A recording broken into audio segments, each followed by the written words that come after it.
Bueno, hola a todos, sean bienvenidos a nuestro segundo taller sincrónico de este segundo semestre de la monografía. En esta ocasión vamos a hablar sobre el análisis de información, ¿ya? Como decía una de las compañeras, están ahora quizás en el proceso, algunos yo sé que están más avanzaditos, otros quizás todavía viendo la introducción, el tema, ¿ya? El tema de escribir es así, algunos la iluminación llega antes, otros llega la iluminación después, pero no se preocupen, es algo que nos pasa a todos, ¿ya? Así que bueno, hay tiempo todavía, tenemos hasta diciembre, pero aquí te vamos a entregar algunos datos para poder ver el tema del análisis de información que ponemos en la monografía, cuáles son, digamos, los textos, los autores que nos sirven, ¿ya? Para poder desarrollar nuestra pregunta de investigación, que son los que más nos interesa ahora. Ya, ay, perdón. Bueno, recordando, el taller pasado, Gabriela nos mencionó el tema de... Uy, se me bajó un poquito. Ahora sí. Nos mencionó sobre dos tipos de estudios, ¿cierto? Eso es lo que más se ha visto en los talleres. Un estudio tanto empírico como un estudio más epistemológico, ¿ya? ¿A qué nos referimos con empírico? Todo lo que son las ramas de la ciencia más científicas, biología, física, química, salud, ¿ya? Todo ese aspecto más, digamos, científico, de ciencia, más positivista, dirían los cientistas sociales, más de laboratorio, ¿no? Es una cuestión empírica, ¿ya?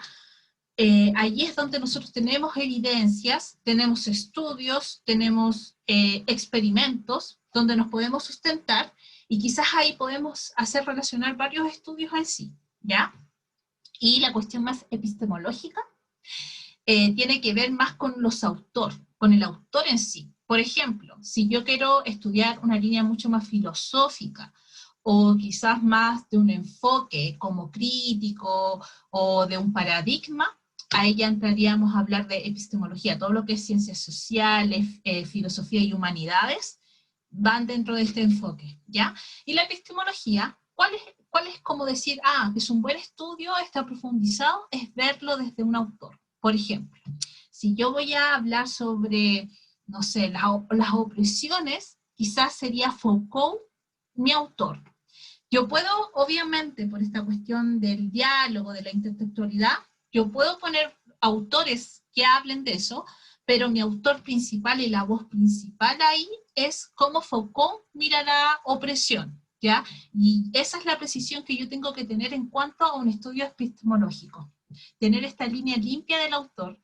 En cambio, lo empírico es más en relación al mismo fenómeno que yo quiero estudiar. Por ejemplo, no sé, si yo quiero estudiar el tema de la depresión en madres después de haber dado a luz al hijo, ¿cierto?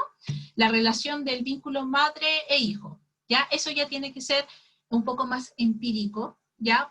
Y también desde la parte de la psicología, ahí puedo tocar ciertos autores, pero obviamente no me va a pedir esta profundidad más analítica que tiene una epistemología, por ejemplo, donde yo quizás podría estudiar eso también, pero de una postura epistemológica, y ya entraría a hablar sobre, no sé, un autor que hable sobre la relación madre-hijo y cómo eso se vincula en el futuro. Eso también lo puedo hacer, pero ahí ya tendría que tomar a un autor.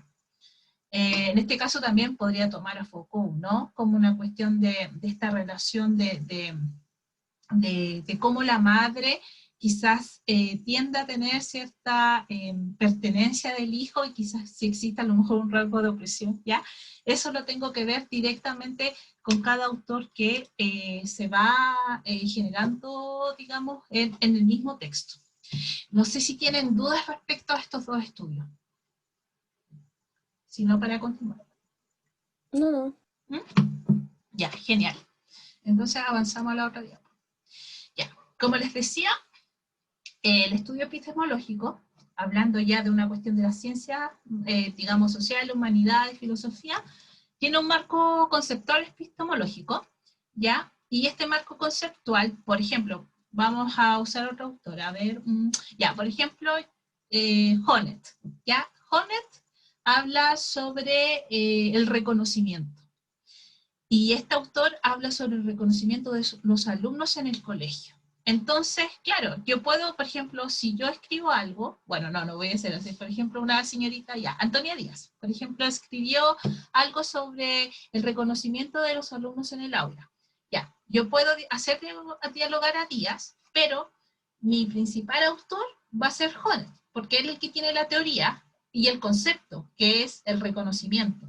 Pero yo lo puedo hacer dialogar con los estudios, por ejemplo, de Díaz, de Navarrete, Báez, Paredes, y ellos hablaron también de un estudio, hicieron un estudio respecto, por ejemplo, al reconocimiento de los alumnos en el aula. Pero mi foco, mi concepto principal, en este caso sería Honneth con su concepto de reconocimiento, ¿ya? Entonces, este marco conceptual epistemológico, tengo que describir qué es el reconocimiento en Honneth, cómo Honneth toma al individuo, ¿ya? Y esto también, si lo extrapolamos un poco a los estudios más científicos, también yo podría hacer un marco conceptual, por ejemplo, también en las ciencias, por ejemplo, si yo voy a estudiar, por ejemplo, no sé, a ver, una idea, ya, la relación, por ejemplo, madre-hijo, o ya, si hay, por ejemplo, no sé, voy a inventar algo, contaminación en la sangre, ¿ya? Yo tengo que hablar, por ejemplo, primero, ¿qué es la sangre? ¿No? De ir de un marco mucho más general, ¿qué es la sangre? ¿Cuáles son los agentes, digamos, o cuáles son las infecciones de la sangre? ¿Cuáles son los agentes de infección? Hasta llegar a algo más concreto, ¿ya? Si bien en el estudio del marco conceptual, un estudio epistemológico que va más arraigado a las ciencias sociales, yo me centro en un autor, ¿ya? Y empiezo a descomponer desde ese autor los conceptos. En la parte más científica, yo descompongo el concepto en sí, pero no le pongo tanta mirada al autor, sino que yo describo en el fondo, sino que yo le voy a poner la mirada más quizás a la crítica que yo quiero hacer, a la reflexión que yo quiero hacer respecto a una experimentación, o obviamente que esté siempre lineado y cohesionado con la pregunta de investigación. Ya, bueno, ya haciendo estas dos distinciones, no sé si tienen alguna duda sobre estas dos distinciones, o más o menos, o preguntarles dónde estaría, o se podría entender dónde están ustedes posicionados desde un estudio más científico, o quizás de un estudio más epistemológico. Por ejemplo, aquí hay gente que va a hacer un estudio más de humanidades, científicos, o todos son de ciencias duras. Yo estoy por más ciencia. Ciencia. Ah, perfecto. Voy a vincular biología y bioética. Ah, ya, igualmente eso de la bioética, igual tiene como, está como mezclado, está como las dos cosas. Entonces la bioética, igual cuando describas bioética, habría que posicionarse igual en un autor. Sería importante. Como no siempre ocupar definir desde varios autores, sino que si vas a definir la bioética, tendría que ser siempre desde la mirada de un autor. No sé si lo he hecho así. Antonia. Yo, no, es que lo tengo o sea, como todavía estoy como en el clímax del desarrollo, todavía Ya. no llego como a la bajada donde parte como mi crítica personal. Ya, claro, es que Entonces pasa... ahí una crítica es eso. Claro, claro, las críticas siempre, la voz propia, si bien está en todo nuestro texto, siempre va en la conclusión, porque ahí es donde yo puedo tomarme de todo lo presentado ya, digamos, todo, en el fondo cuando yo hago el cuerpo del texto, es como que pongo sobre la mesa todo lo que yo tengo, y respecto a todas las evidencias que yo tengo sobre la mesa, yo concluyo y ahí está la voz propia, que en este caso, como dice Antonia, ahí es donde está tu crítica, ¿ya? Pero igualmente, por ejemplo, vas a tomar bioética, sería importante que lo tomaras de un autor, ¿ya? Y siempre son como los más reconocidos. Bioética, por ejemplo, Foucault trabaja la bioética bastante bien, pero obviamente tiene que estar alineado a lo que te diga tu profe guía, porque también hay diferentes miradas de la bioética. Por eso es tan importante hacer esas precisiones para que, digamos, el escrito quede bien limpiecito. A ver, se los digo porque pasa de que a veces nosotros, no sé, mira, yo por ejemplo, a veces estoy escribiendo ya sobre el reconocimiento, ya, que les daba el ejemplo, y puede ser que, el reconocimiento yo lo defino como reconocimiento, y qué características tiene el reconocimiento, y son varios como elementos que me va entregando esa teoría de este autor. Pero quizás otro autor, el mismo reconocimiento lo puede tratar desde otra forma. Entonces, si yo mezclo así como central a los dos, no va a quedar tan profundo. Entonces siempre es bueno tomar a uno, centrarlo en uno, y luego quizás haciendo esta intertextualidad de hacerlos dialogar con los otros. Pero siempre la idea es profundizar con el autor, ya que él sea como el actor principal en el fondo para poder dialogar y esas líneas queden más puras, porque si no va a quedar como, no sé, como que quiero hablar de manzanas y quizás me quede entre piña, mango y manzana el arbolito y no tenga mucha profundidad conceptual. Por eso es tan importante. ¿Ya? Bueno, pasando a la otra diapo.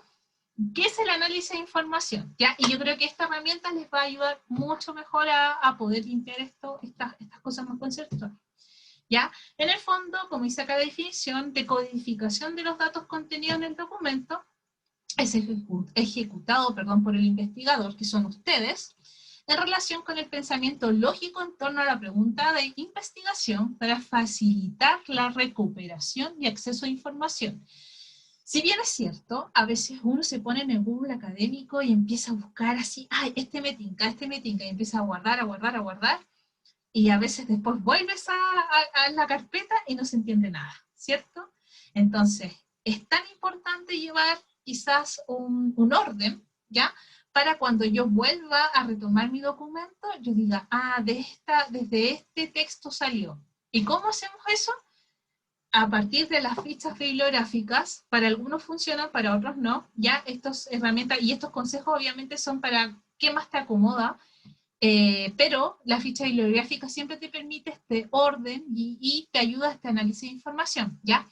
El otro punto importante aquí es que la información que escojamos esté, digamos, disponible de una forma ordenada, y además nos ayude a responder la pregunta que nosotros nos hicimos de investigación, ¿ya? Por ejemplo, si yo me estoy preguntando, perdón el ejemplo, no, en relación madre-hijo, yo tengo que buscar bibliografías que hablen de esa relación, y, por ejemplo, si voy a tomar el tema de la bioética, como decía la Antonia, buscar estudios respecto a eso, y también de cada estudio, poder sacar la idea central o lo que me va a ayudar, que puede ser una cita textual o una cita parafraseada, ¿ya? Y eso es importante ordenarlo. Bueno, ¿para qué sirve el análisis de la información? Nos sirve para obtener ideas relevantes, como la que he dicho anteriormente, que esto se puede ver reflejado con los textos, con las citas que nosotros podemos proporcionar, y también lo que puede ayudar bastante, cuando consultamos, por ejemplo, el resumen de un artículo académico, siempre sale el resumen y el abstract, o el abstract le llaman. Ahí salen las ideas centrales del artículo, y eso también nos puede dar una lectura abuelito de pájaro, y saber si nos está respondiendo a lo mejor algún concepto o algo que nosotros queremos plantear para poder así responder la pregunta de investigación. Bueno, aquí dice, nos sirve para obtener ideas relevantes, ¿ya? De las distintas fuentes de información, lo que permite expresar el contenido sin ambigüedades. Ya, eso es súper importante. Por ejemplo, cuando nosotros tenemos seccionado nuestro cuerpo de la monografía para poder responder la pregunta de investigación, eso, por ejemplo, si yo voy a hablar de los colores azules en una parte y después voy a hablar solo del azul, tengo que tener la información de tal manera ordenada de poder decir, ya, este va a ir en el primer apartado y luego esto va a ir en el segundo y en el tercero. Ya, para eso también nos sirve el tema del análisis de información. Y para que no se vuelva a repetir, o por ejemplo, estoy tocando aquí el color azul y después lo vuelvo a retomar, quizás desde otra manera el concepto. Entonces hay que tener cuidado ahí en el orden. Bueno, con el propósito de almacenar y recuperar la información contenida, eso también va a ayudar mucho.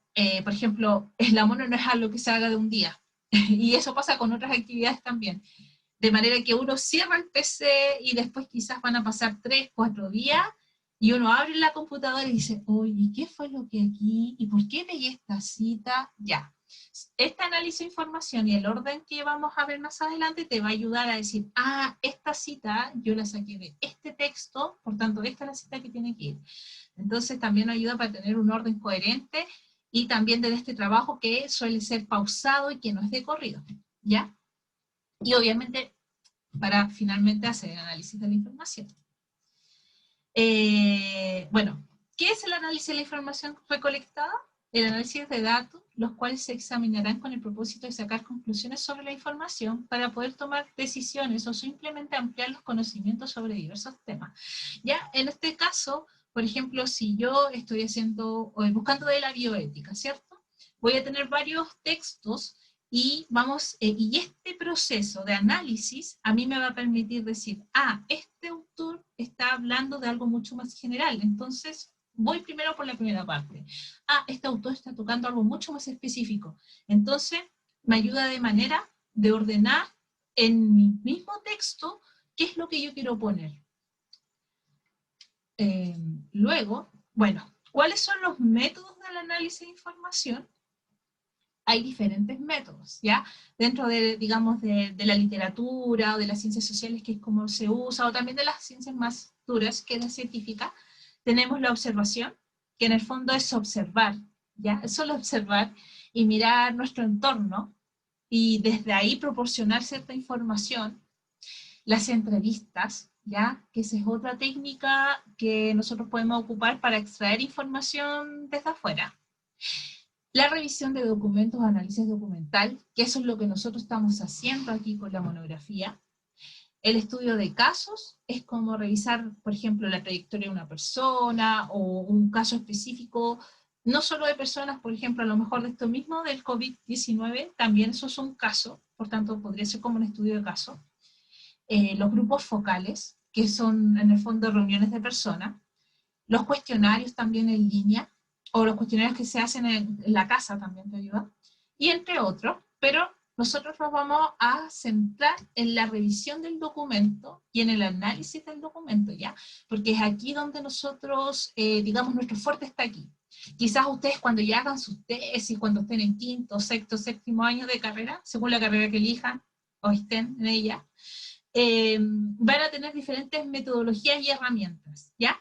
Y métodos de investigación. Ya probablemente ustedes usen algunos de estos métodos, pero como en este caso, en bachillerato, lo que se hace es la monografía y esta tiene como método el análisis o revisión bibliográfica. Ya no es muy difícil que una monografía tenga algo experimental o algo así como ir a sacar encuestas, como un apartado de método. No, ya por un tema de la estructura y cómo se genera esta monografía, ¿ya? Lo cual no deja de ser que es importante, por tanto nuestra metodología es revisión bibliográfica. Igualmente muchos trabajos del área científica y humanista se hacen base a esta revisión de documentos y muchos artículos científicos están base a esta metodología. Así que es una de las que vamos a ocupar. Ay, me salté una. Bueno, ¿qué es el análisis documental?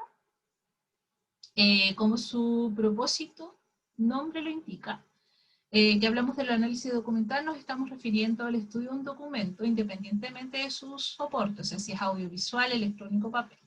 Ya, en este caso, nosotros vamos a hacer siempre electrónico o en papel, ya, difícilmente algo audiovisual, aunque se puede. Igualmente, si por ejemplo yo tengo un video y quizás está diciendo algo demasiado interesante, yo el video igualmente lo puedo usar si tengo los datos del autor, de lo que es cinematográfico, ¿ya? Pero igualmente yo no lo recomendaría por una cuestión más de profundidad científica, ¿ya? Porque la monografía igual tiene que tener esta pureza, al menos que este video esté linkeado, no sé, en una plataforma de la NASA, si está escribiendo algo sobre la NASA, quizás sí, ¿ya? Pero por un tema y efecto de la monografía, yo les sugiero solamente que nos vayamos al tema de los artículos, de libros, de cosas así. Pero en términos concretos igual se podría citar un video o una película, si se está haciendo quizás una revisión de cinematografía o algo así. Bueno, cuando estudiamos un documento lo hacemos desde dos puntos de vista, ¿ya? Este análisis de documento lo tenemos de un análisis externo y también de un análisis interno, ¿ya? En el análisis externo está más la descripción bibliográfica, como ver el autor, ¿cierto? O en qué contexto se escribió la obra, ya cuando son cosas como más profundas. Y también vemos los títulos, ¿no? Entonces decimos, esto puede ser, esto sí puede ser. Esto es como la primera opción que todos nosotros vemos. Y luego tenemos un análisis interno de la información, cuando nosotros ya nos ponemos a leer el artículo o el texto. Y es importante aquí, siempre desde una mirada del resumen, ¿ya? Esta mirada del resumen, yo lo llamaría, siempre le digo, vuelo de pájaro, ¿ya? La idea es siempre cuando estamos delante de un texto, a mí me pasaba en los primeros años de universidad, que quería leer todo el texto, porque decía, no, yo tengo que aprender, y aquí me va a salir toda la información, ¿y qué pasaba? Charlotte, a las 2 horas, no quería ver nada del texto. Lo que se hace, y lo que a veces no nos enseñan, es que siempre hay que partir por el título y luego el subtítulo. Ya el título y el subtítulo me entregan mucha información y yo puedo decir al buen chileno dónde va la micro. ¿Ya? Por aquí puede ir la cosa. Cuando ya hay cosas que no me convencen, o lo otro que es control B, que funciona bastante bien para ciertos cuando estamos trabajando quizás más conceptos, ¿ya? Pero siempre el resumen, leer el resumen de un texto o el título y subtítulos son bastante buenos para poder más o menos dilucidar si este contenido de esta información del texto me está ayudando a responder la pregunta de investigación. ¿Ya? Bueno, aquí el análisis formal o externo, como dijimos, la descripción bibliográfica, ¿ya? El análisis entonces estudia el soporte documental, es decir, la forma de documento incluye el siguiente, procesos, en realidad es un proceso. La descripción bibliográfica. Ya, aquí en la revisión bibliográfica, descripción bibliográfica, nosotros la semana pasada, en la cápsula, habíamos revisado lo que es una ficha bibliográfica, ¿ya? Y la ficha bibliográfica te permite hacer esta sistematización o análisis del texto y tener ordenado el contenido. ¿Por qué? En la primera parte aparecen todos los datos de la bibliografía. Lo que yo siempre recomiendo es que ya tenga la citación en APA, ¿ya? En el fondo yo tomo el texto en vez de ponerle, no sé, Díaz 2020 y ya, y ponerle solamente el título de su obra, no. Díaz 2020, bioética y demás. Entonces yo ya adelanto ahí un poquito de trabajo, tengo perfectamente citado el texto y ya esa parte del orden de mis fichas ya lo tengo ordenado. O sea, ya hizo quizás un Word indicando la referencia al autor, indicando el nombre del texto, y ya tengo ahí una forma para empezar a sistematizar la información. ¿Ya? Y este registro bibliográfico, bueno, igual existen más registros bibliográficos, aparte de la ficha, del formato de etiquetas que en el fondo son, ya, el formato ISBN, que es el formato ficha. Existen más formatos que el formato MARC, por ejemplo, que se usa mucho, por ejemplo, en las bibliotecas. No sé si ustedes cuando han buscado el repositorio de la Chile le aparece el autor, la fecha, el texto donde está. Eso es como el formato MARC, el formato de etiqueta. En el fondo hay gente que se hace la ficha física y lo ponen así en un cajón, que eso se da mucho como de autores como Mills, que él habla de la ficha así como en papel. A mí me hicieron hacer ficha en papel en el colegio, soy muy vieja. Y que en el fondo estas fichas tú ponías arribita el autor y el nombre del libro. Entonces uno lo buscaba y tenía su fichita de forma de texto. Y en lo que es el catálogo online, que ya eso también lo ocupan los repositorios, que aparece como ya está linkeado, de hecho están los links de PDF, libro electrónico, y está como todo ahí almacenado. ¿Ya? Esos son como los registros, pero esto es solamente como a modo de información. ¿Ya? Y bueno, el segundo paso es el análisis de contenido o interno, que es el resumen. Ya, como les decía, es importante mirar, digamos, estos títulos o subtítulos y el resumen. El resumen nos va a entregar el contenido de decir, este texto sí, me sirve. No, este texto realmente no. Tiene un título de algo, del concepto bioética, pero nunca tocó la bioética. Y pasa, chiquillos. Así que Es importante ahí para poder hacer esta, digamos, este colador, de decir lo que me sirve o no me sirve, es leyendo los resúmenes y los títulos y los subtítulos. Bueno, el análisis finalmente de documentos nos permite identificar y localizar cualquier documento, así como conocer su contenido, recuperar el documento y la información que contiene, por lo cual el análisis documental debe ser objetivo y estar normalizado. Eso es importante, por ejemplo, yo voy a abrir, por ejemplo, una ficha y yo voy a poner, este es el resumen, citas que a lo mejor me pueden servir, pueden ser textuales o no textuales dentro de la ficha, y guardarla en una carpeta. Por ejemplo, puedo decir esto va a ser para mí primer ítem de la monografía o para responder el objetivo 1. Esto me va a servir para responder el segundo subtítulo de la monografía, y así. Yo puedo ir ordenando esas obras de tal modo que después que solamente pinchando en mi ficha, ya tengo la cita seleccionada, tengo la cita del autor, perfecto. Empiezo ahí a empezar a dialogar, y es esta intertextualidad que nos solicitan en la estructura formal de la mono. Y elaborar, obviamente, documentos meramente informativos. Existen documentos secundarios, como los resúmenes, a partir de, obviamente, los documentos originales, que sería en este caso el tema de la ficha textual, bibliográfica, y documentos primarios, que son los documentos primarios, en el fondo, por ejemplo, les decía el video, si yo tengo, por ejemplo, información, no sé, de una encuesta, pero eso difícilmente nosotros lo vamos a trabajar porque, como les digo, esta monografía es más de carácter descriptivo y de revisión bibliográfica. Por tanto, a nosotros solamente nos interesan los documentos que ya hemos revisado. Entonces, de modo de resumen, el análisis de la información nos ayuda a organizar la información, a analizar la información, valga la redundancia, tener la originalidad, que eso es súper importante porque a veces, ¿qué hacemos? Copiar y pegar, y en este caso, la originalidad de nosotros tiene que ir dentro de esta revisión bibliográfica y de nosotros cómo conectamos las ideas. Y obviamente de la recuperación de la información, que es de una forma mucho más ordenada, organizada, y que realmente eso, por ahora, como estudiante de bachillerato, en la etapa de monografía, te ayudaría mucho más una ficha bibliográfica para poder hacer esta sistematización y orden de la información. Y siempre recordar que toda información que nosotros traigamos de los textos, siempre tienen que ir con una intención, ¿cierto? Si, por ejemplo, dentro de mi módulo de la monografía, mi primer módulo, estoy describiendo lo que es el embarazo, ok, el primer apartado va a ser el embarazo, entonces voy a empezar a buscar autores que hablen de eso.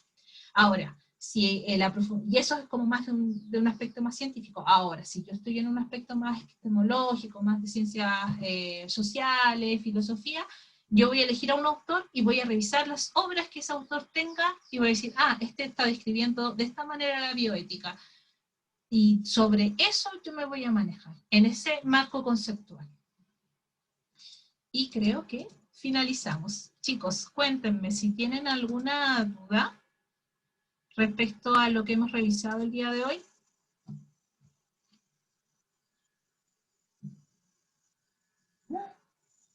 Si quedaron dormidos, hablé mucho. No hay duda. No, en serio, ninguna duda, nada.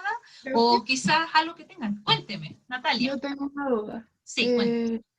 No puedo ni loca citar como una clase, ¿cierto?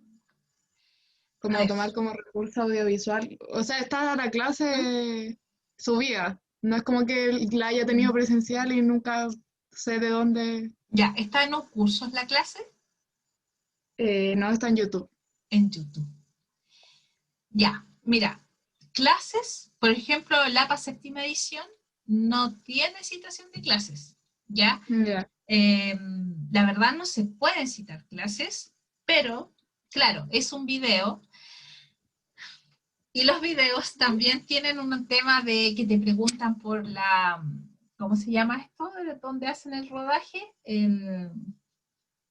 Bueno, la industria cinematográfica donde se rodó, el director que rodó, entonces tiene como varias cosas, ¿ya?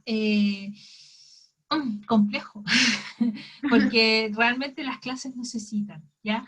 Pero quizás ahí te podrías apoyar con un recurso desde la bibliografía de citación de videos y poner en el fondo que es la fuente de YouTube, y como autor, o bueno, decirle director de la obra, tendría que ser la persona quien subió el video, ¿ya? ¿Ya? Para poder, yo creo que de esa manera a lo mejor se podría hacer, si estás rescatando la fuente desde YouTube. Porque O clases sea, como igual es esta, como cuénteme. mi última opción. Es como si no logro encontrar lo que dice la clase, era como mi última opción. Ya, mire, yo igual le recomiendo, Natalia, si usted, por ejemplo, no sé, la idea puede ser que la clase esté, porque, a ver, todos los profes que hacen clases siempre tienen una bibliografía. Y a lo Sí. mejor en esa bibliografía puede ser que el autor abre sobre lo que el profe o la la profesora dijo. Entonces, ahí quizás podría usted buscar el concepto. Ya, genial. Ujú. Y tengo otra duda.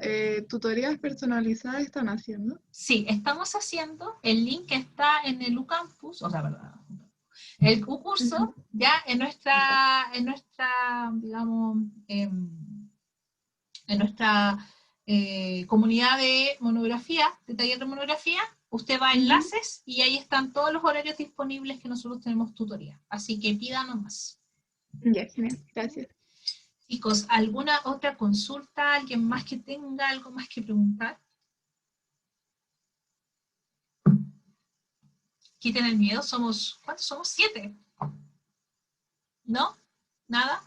O si quedó algo que aclarar sobre la presentación que hice, se entendió más o menos cómo filtrar a los datos, ordenar un poquito esto con la ficha bibliográfica. Sí, sí, sí. Ya, ya, Se genial, entendió Antonio. súper. Sí, se entendió. Ah, ya. Están vivos. Bueno, chicos, nada, pues entonces ya hemos pasado. Me alegro que les haya servido.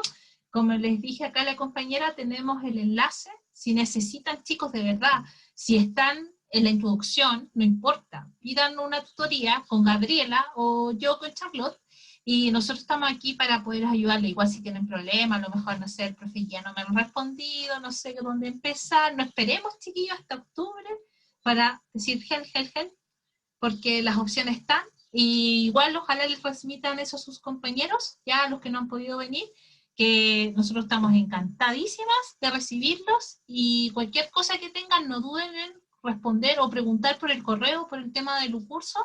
Nosotros aquí les respondemos, chiquillos, ¿ya? Entonces les deseo una linda y feliz semana. Ojalá, no sé si ustedes tienen receso la próxima semana. Parece que sí, ¿o no? Sí, nosotros. Parece que ¿Sí? sí. Sí, hay Sí. receso. Yo también tengo receso, así que bueno, pasen un feliz receso.